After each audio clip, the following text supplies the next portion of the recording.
For the past 2 days, we've been talking about the Iranian moves in the Hormuz Strait and the risk of escalation, and now it's clearer than ever before that we're seeing more developments that indicate that the next war might be closer than anyone thinks, and it actually might be imminent. Let's begin with this report over here: Iran testing emergency alerts amid war fears. This is part of Iran's preparations for an all-out war. Iran was testing thoroughly before the 12-day war with Israel. As a matter of fact, in multiple phases before there were escalations between Iran and Israel, we saw escalations and preparations happening from the Iranian side, but now they're taking it up a notch by testing their emergency alerts inside of Iran. This is proving that Iran is preparing for something very big, and Iran is preparing to be attacked not only by Israel, but potentially also by the United States forces as well, and potentially other elements within the genocide coalition, similar to the coalition that the United States had with Britain. Very limited, but it could be something bigger than Israel, because there are warmongers both in the United States and in other European countries too, that have traditionally a hostile and arrogant approach towards Iran. Now, from an Iranian perspective, they have been preparing for a while. This isn't like one of the only moves that they've done. No, there have been several preparations that we've been talking about the past several months. And one of them was by the army chief, who said that Iran's defense power advancing without pause. And as a matter of fact, they recently stated in Iran that the offensive power that they have now is 10 times greater than during the time of the 12-day war. That statement was made by Brigadier General Hussein Najat, the deputy commander of the IRGC, alongside, of course, many statements that came from IRGC officials and officials in the Iranian army confirming their full readiness to have an all-out war again. There were statements from top figures in the Iranian security and military establishments that said that another war with Israel is very likely. One of them said that if such a war will happen, there may very likely be no other war after it, indicating that they could probably go all out. Let's not forget that Iran was very moderate. They did not go all out with all of their capacity. They just let the pedophile genocidal entity of Israel and its other criminal terrorist allies taste something that they can give them. One of the things they can give them, and even during the 12-day war between Israel and Iran, the Iranians used to say at the time that we're not using our most advanced missiles, we're not using all of our capabilities. Israel started to feel very panicky in terms of their air defense systems. They were running out of THAADs. The Iron Dome wasn't working properly. Their Arrow wasn't working properly as well. And the United States came with the rescue rope eventually. But the context of these escalations happening now, the tests that are happening in Iran, the statements that they're making about their readiness, their full readiness for another war, are coming at a situation or during a situation where there seems to be no positive signs coming for the future of the ceasefire in Gaza. Firstly, we're almost done with phase one. There are only several child murderers' bodies in Gaza left to give back to Israel, as in the bodies of prisoners of war, child-killing prisoners of war who remain in Gaza under the rubble. And from an Israeli perspective, they're still being very stubborn on the position and the role of the ISF. As a matter of fact, Benjamin Netanyahu is demanding that the International Stabilization Force will have a mandate to attack, to directly have combat with Palestinian resistance fighters. And this view is being supported and backed by the United States administration. But now there's even more clarity coming from Israel with the recent statement of the chief of staff saying that we are prepared to occupy territories on the other side of the yellow line. Netanyahu is in crisis. His amnesty or plea deal isn't working very well because, according to some reports in Israel, Netanyahu is being asked to admit guilt. So he needs to admit that he was wrong for him to get a plea deal, but he's saying that's not going to happen. I'm not going to admit anything. I'm not going to confess. There's nothing wrong, and just take the case off. That's one of the reasons why it's not working very well, which again indicates that he's going to be in even more panic that would lead him to go back to a full-scale barbaric genocide backed by the United States administration and several other corrupt and terrorist administrations in the world. Now, it's likely to happen because Israel is going to be having elections next year too.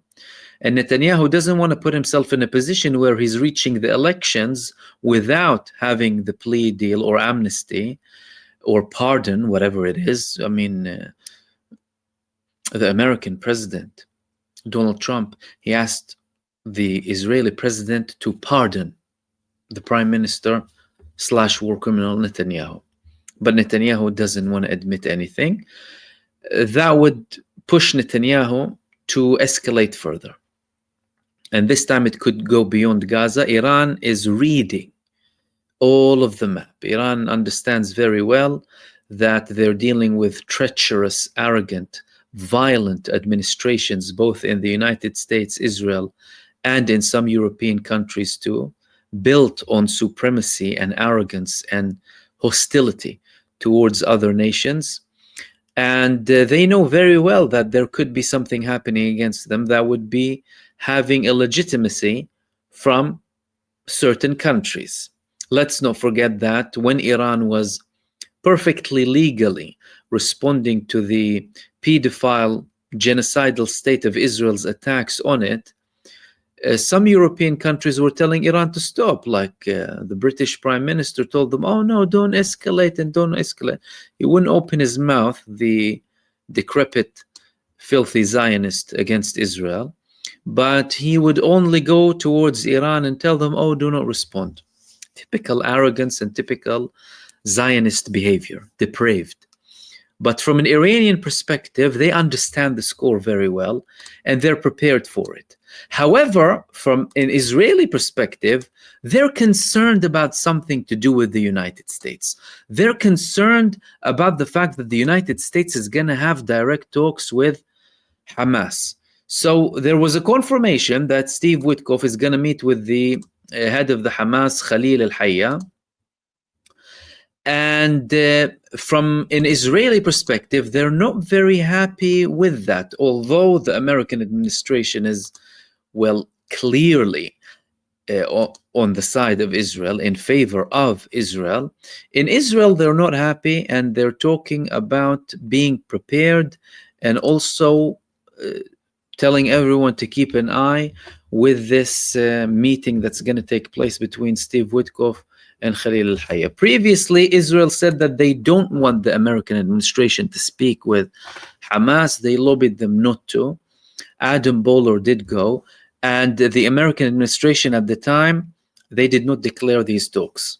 But several pro-Israeli elements within the United States administration leaked the meetings that Adam Boehler had with Hamas at the time, and then he had to take himself out of the picture. But now there was already a meeting between Witkoff Kushner and the leader of Hamas. Now they're preparing another meeting. Israel isn't happy with that and is worried about something happening with the United States. Like there was a lot of debate recently about the recent statements coming from Benjamin Netanyahu, and according to some reports, this book that he was reading, The Jews versus Rome, and potentially, comparing the United States to Rome at the moment, because some pro-Israelis in the United States, pro-Zionists, like to portray it as if, Israel an ally, Israel is an ally. They're, of course, one of the two, either completely depraved or blackmailed. That's what it is. If you're a Zionist, that means you're depraved. And if you're a Zionist, that means you can also be blackmailed. So one of the two or the two combined. But they try and say that they're our ally and they love us, and without Israel, there's no the US. And Ted Cruz the other day is saying that if the right or the Republicans start to hate Israel, that means there will be no America in 5 years. Also, all sorts of garbage coming from these Zionist mouthpieces. Desperation. Ben Shapiro's desperate. Everyone is desperate. They're in crisis mode now, full crisis mode. But the anti-Zionist camp in the Republican wing, or what's called the right wing in the United States, isn't backing down. So Israel's going to have a lot of headache. But they're trying to portray as if, they still have the upper hand, although from a popularity perspective, they know very well that they're doomed and that their days are numbered. They're just buying more time. And statements like, for example, the statement of Steve Bannon. Steve Bannon made an interesting statement not long ago in relation to Benjamin Netanyahu. Steve Bannon was in the Trump administration. You know Steve Bannon. Of course, the Trump administration in the first term, every Monday and Friday, people were being removed and other people were brought back to the administration, to the White House. Let's listen to what he had to say here.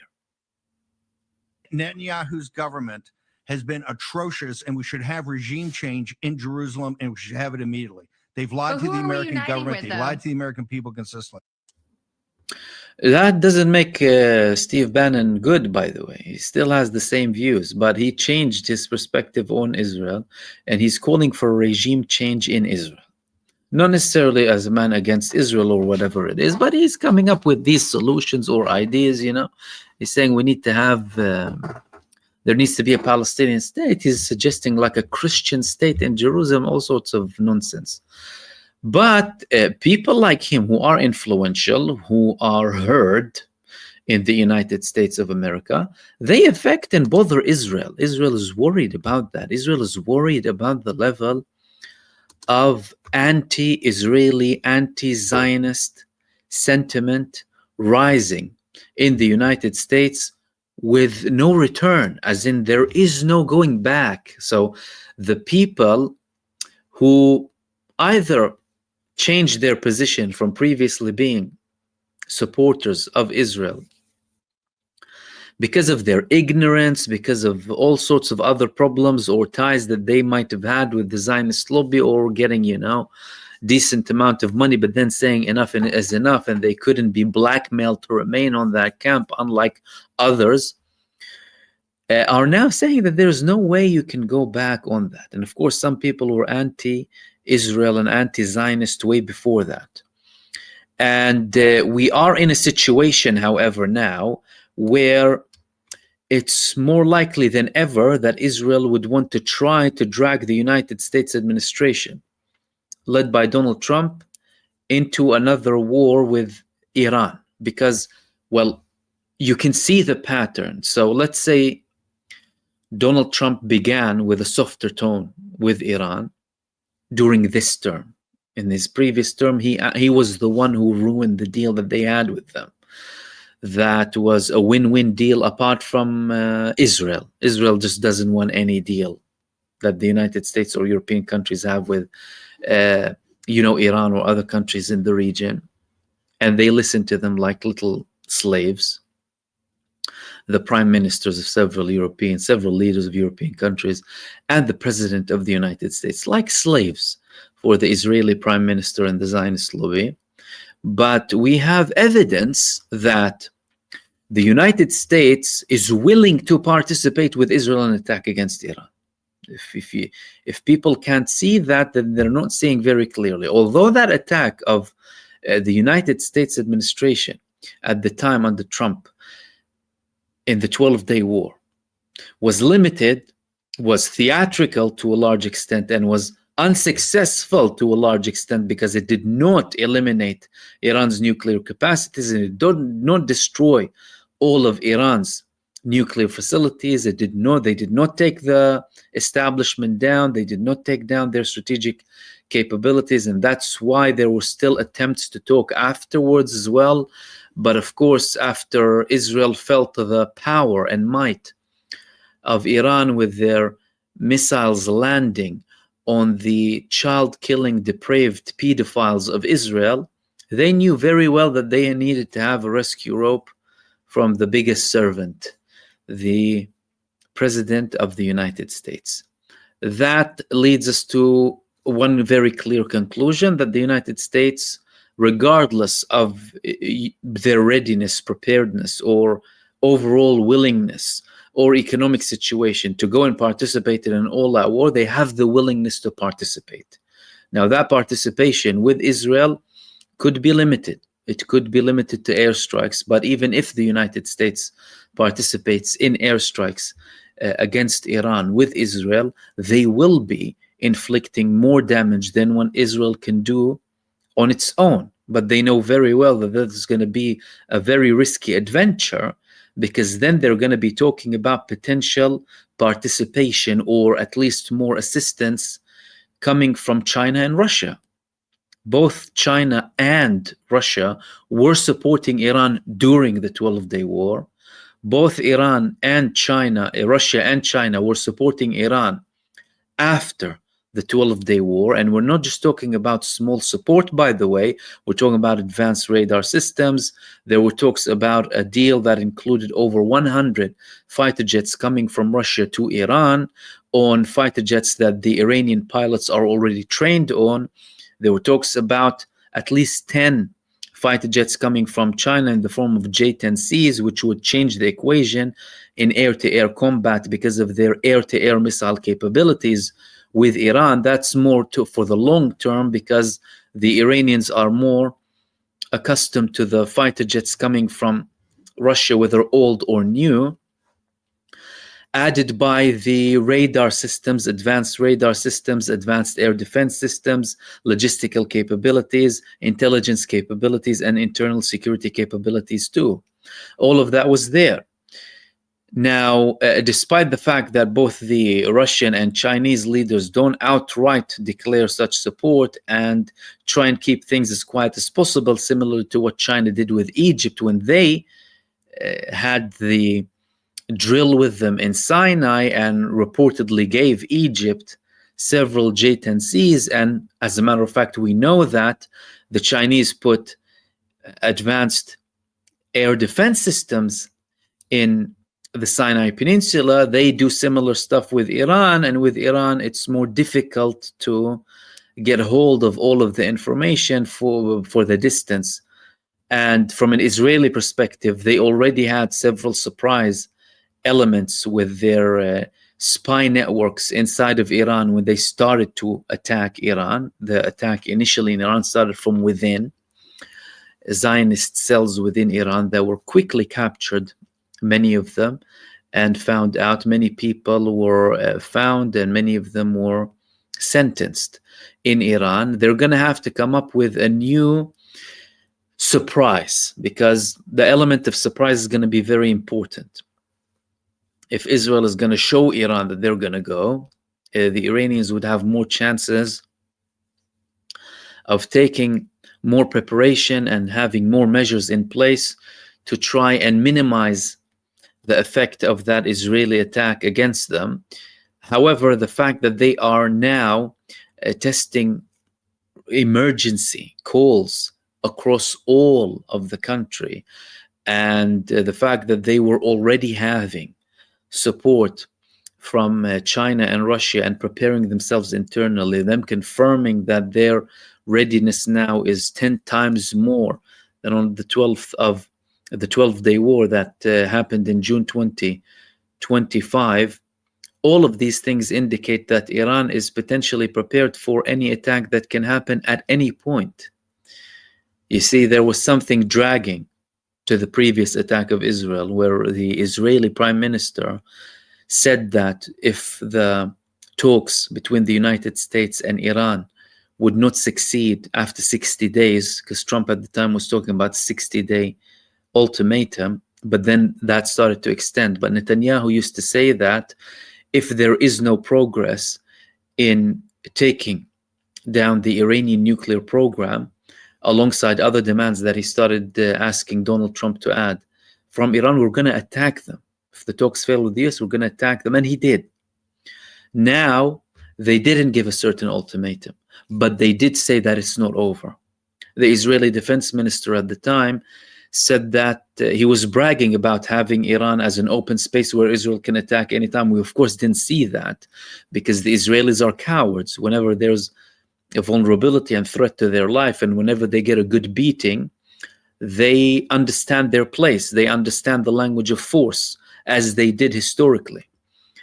And the several figures in the Israeli military and security establishment, and also politicians as well, said that round two is going to be inevitable. With Iran, it's going to be worse than before. Because if they, and their narrative now is, we're going against all of our enemies, we're going against all of our threats. If Iran is the biggest threat for them, as they're saying, likewise with several American officials stating that Iran is their biggest problem too, albeit officials who are mentioned in the Epstein files. Again, you go and make that connection, like Tom Barrack. Tom Barrack said that Iran is the head of the snake and Hezbollah is our enemy and we need to cut the head of the snake off. He was mentioned in the Epstein files. And as a matter of fact, there was an email being sent to him by Jeffrey Epstein asking him sarcastically, send me a photo of you with a child. Imagine the depravity. Imagine the criminality, the pedophilia that we're talking about here. People in power, in administration, serving people.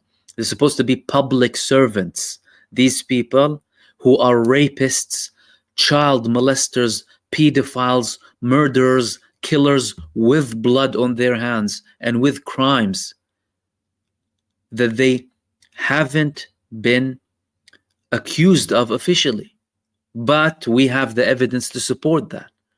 And because there is no release of these files in their total capacity, all of them, with the evidence, with the video evidence and with the audio, they can continue to serve. And that's why the Americans are outraged. However, what's important here for people to realize is that so long as they're there and they are making decisions and they are totally allied with Israel, they have the capacity and power to drag the United States into another confrontation with Iran that doesn't serve the American people, that the American people do not want, that the American people are sick of, and that the American people are against. As a matter of fact, the majority of the American people, in several polls, by the way, when they're asked about which country the United States should take action against, they said Israel. The United States Army should take military action against Israel.